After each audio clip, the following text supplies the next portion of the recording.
नमस्कार दोस्तों, स्वागत है आपका ज्ञानपंथी के YouTube चैनल पर। और आज की वीडियो में हम बात करेंगे एग्जिट पोल के बारे में। जैसा कि आप जानते होंगे कि भारत में इन दिनों 18वीं लोकसभा के लिए चुनाव हो रहे हैं। भारतीय चुनाव आयोग ने इन चुनावों के लिए कुल 7 चरण निर्धारित किए थे, जिसमें से 5 चरण की वोटिंग हो चुकी है, 6वें और 7वें की बाकी है। जो अंतिम और 7वां चरण है वो 1 जून को होगा और उसके बाद 4 जून को मतगणना की जाएगी। उसके बाद पता चल जाएगा कि भारत में कौन सी पार्टी सरकार बना रही है और कौन सी पार्टी विपक्ष में बैठेगी। लेकिन उससे पहले कई न्यूज चैनल और राजनीतिक विशेषज्ञों ने कौन सी पार्टी जीतेगी इसको लेकर के अपनी राय देना शुरू कर दिया है। इसी राय के लिए ये न्यूज चैनल और कई अन्य एजेंसियां एग्जिट पोल आयोजित करती हैं। उस एग्जिट पोल के द्वारा चुनाव के परिणाम आने से पहले यह अनुमान लगाया जाता है कि कौन सी पार्टी सरकार में आ रही है।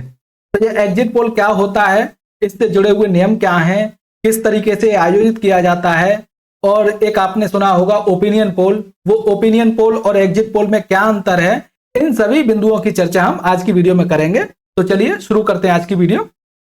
तो क्या होता है एग्जिट पोल? तो दरअसल एग्जिट पोल एक तरीके का चुनावी सर्वेक्षण होता है। इसके द्वारा विभिन्न एजेंसी और न्यूज चैनल क्या करते हैं कि मतगणना से पहले ही आने वाले चुनावी नतीजों का अनुमान लगाते हैं। ये यानी जिस दिन रिजल्ट आएगा उससे पहले ही ये एजेंसी क्या करती हैं, लोगों से आंकड़े इकट्ठे करके, लोगों से बातचीत करके इसका अनुमान लगाती हैं कि कौन सी पार्टी सरकार बना सकती है, जैसा कि मैंने आपको पहले भी बताया। ये अगर बात करें कि किस तरीके से आयोजित किए जाते हैं, तो मतदान स्थल से बाहर निकलते ही मतदाताओं से कुछ मतदान को लेकर के सवाल जवाब करते हैं। ये लोग ये पूछते हैं कि आपने किस पार्टी को वोट दिया है, या कौन सी पार्टी का पलड़ा भारी चल रहा है, या कौन सी पार्टी सरकार बना सकती है। इस तरीके के सवाल जवाब करते हैं और उससे ये आंकड़े इकट्ठे करते हैं। उन आंकड़ों का आगे विश्लेषण करते हैं और विश्लेषण के बाद बताते हैं ये कि कौन सरकार बना रही है। और ये सर्वेक्षण जो है हर एक निर्वाचन क्षेत्र के अलग अलग पोलिंग बूथ पर किया जाता है। ये लोग अपने अनुसार चुनते हैं कि कौन से पोलिंग बूथ पर यह सर्वेक्षण कराया जाए या किन किन से राय ली जाए। तो इस तरीके से ये हर निर्वाचन क्षेत्र के अलग अलग पोलिंग बूथ पर आयोजित किया जाता है।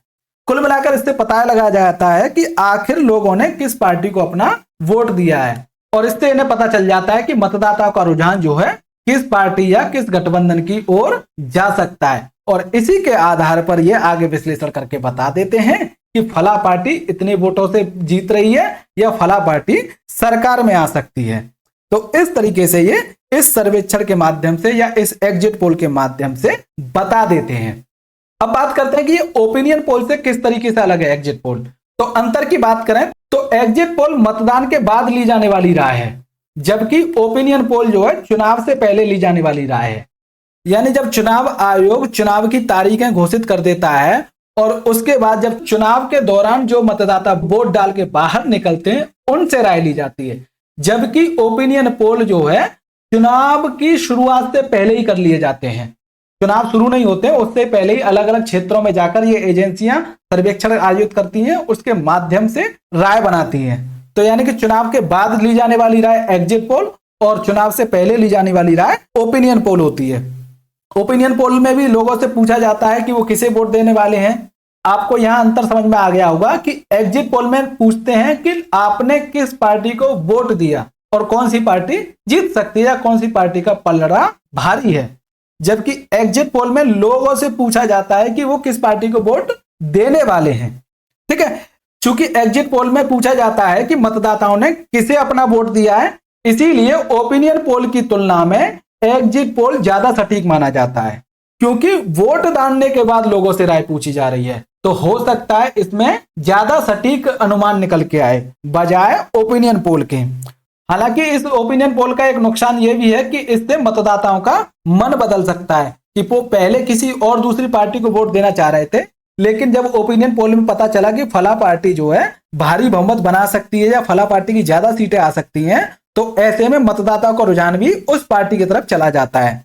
इसीलिए इसे विनियमित करने के लिए चुनाव आयोग ने कुछ नियम बनाए हैं। तो क्या है इससे जुड़े हुए नियम?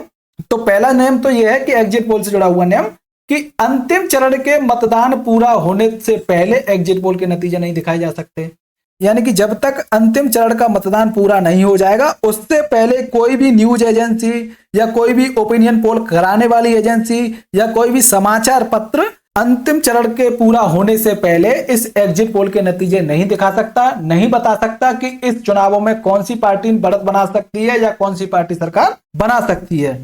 यह प्रतिबंध जनप्रतिनिधित्व अधिनियम 1951 की धारा 126A के तहत लगाया गया है। इसके अनुसार वोटिंग खत्म होने के आधे घंटे बाद ही एग्जिट पोल के नतीजे जारी किया जा सकता है, और अगर कोई इस नियम का उल्लंघन करता है तो धारा 126 के प्रावधानों का उल्लंघन करने पर 2 साल तक की कैद या जुर्माना या दोनों से दंडित किया जा सकता है।